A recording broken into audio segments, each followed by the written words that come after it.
Hello everyone, welcome to our YouTube channel accounting अड्डा।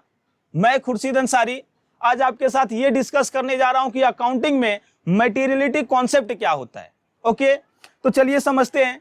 तो यहाँ पे ये जो मटेरियलिटी का मतलब है वो होता है प्रभावशाली। ओके, यहाँ पे मटेरियलिटी किसके रिस्पेक्ट में बात किया जा रहा है? तो इंफॉर्मेशन के बारे में बात किया जा रहा है जो हम बुक्स ऑफ अकाउंट में दिखाते हैं।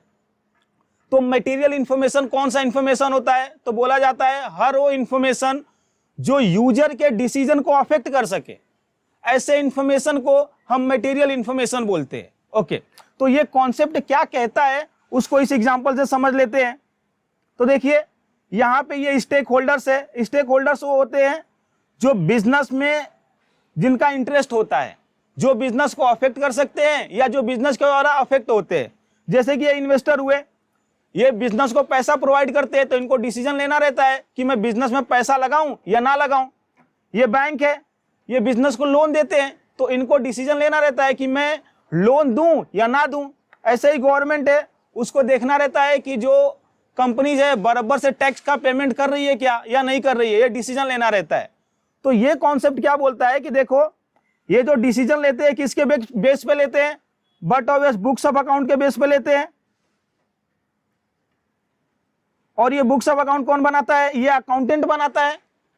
तो ये कॉन्सेप्ट बोलता है देख अकाउंटेंट, जो इंफॉर्मेशन मटेरियल है, जो इंफॉर्मेशन इनके डिसीजन को अफेक्ट कर जाएगा, उसको तू अच्छे से दिखाना और अलग अलग प्रेजेंट करना, किसी को क्लब मत करना। ठीक है। और मटेरियलिटी कॉन्सेप्ट आगे बढ़ के ये भी बोलता है कि जो इन मटेरियल इंफॉर्मेशन है उसके साथ क्या किया जाए, तो उसके साथ उसको क्लब कर दो। जैसे कि अपना चाय का खर्चा हुआ, उसके बाद से स्वीपर का चार्जेस हुआ, है ना, और भी जो छोटे मोटे बिजनेस में खर्चे हुए वो आप अलग अलग मत दिखाओ। मैंने कैलकुलेटर खरीद लिया बिजनेस के लिए, मैंने बुक्स खरीद लिया, अरे तो भाई ये तो छोटे छोटे खर्चे हैं, इसको आप अलग से मत दिखाओ। ये सबको एक मिसलिनियस हेड बनाओ और उसको उसमें क्लब करके दिखाओ, और जो इंपॉर्टेंट है उसको आप अलग अलग दिखाओ। ठीक है ना। तो देखिए एग्जाम्पल क्या बोल रहा है। जैसे कि बिजनेस ने एक कैलकुलेटर खरीदा, कैलकुलेटर समझ लीजिए 400 का खरीदा और ये 4 साल चलने वाला है। तो अगर जो अकाउंटिंग का एकदम हम प्योर बात करें तो क्या बोलेगा कि भाई तू 4 साल में 100 रुपया डेप्रिसिएशन चार्ज कर प्रॉफिट एंड लॉस में।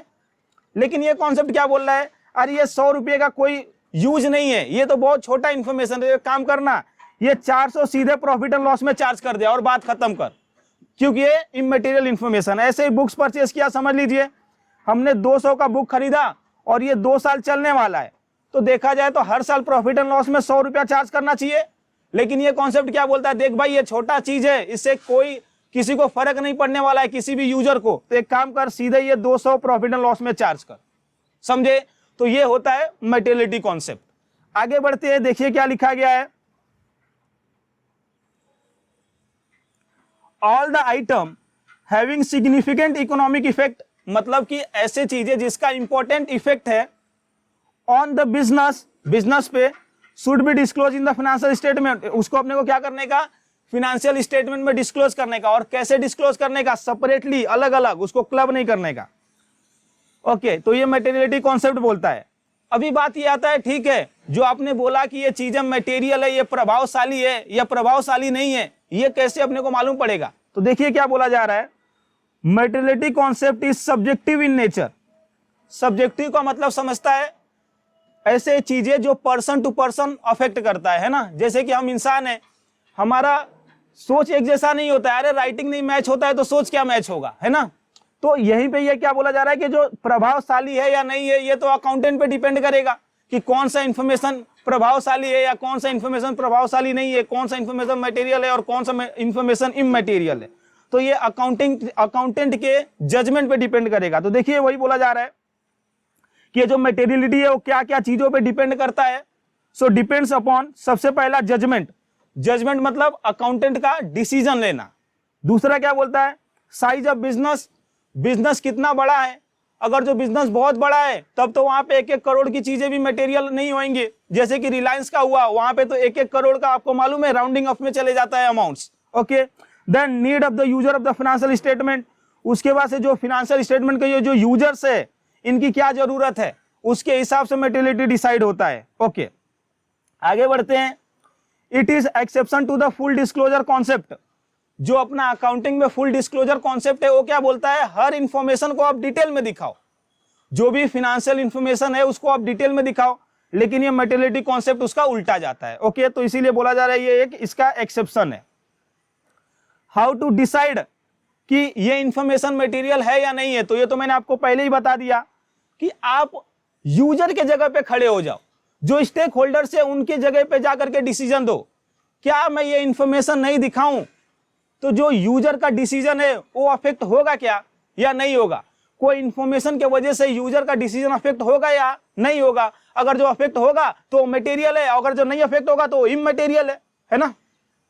अभी देखो, ये तो हमने बात कर लिया मटेरियलिटी का, लेकिन इसका अकाउंटिंग एडजस्टमेंट कैसे किया जाए, मतलब इसका अकाउंटिंग कैसे किया जाए। तो देखो ना क्या बोला जा रहा है, जो चीजें इमटेरियल है उसको आप क्या करोगे, जिस साल में खर्चा हुआ उसी साल आप प्रॉफिट एंड लॉस में चार्ज कर दो, जैसे कि हमने कैलकुलेटर के साथ किया। भले ही वो 4 साल चलने वाला था, हमने जिस साल खरीदा उसी साल प्रॉफिट एंड लॉस में चार्ज कर दिया।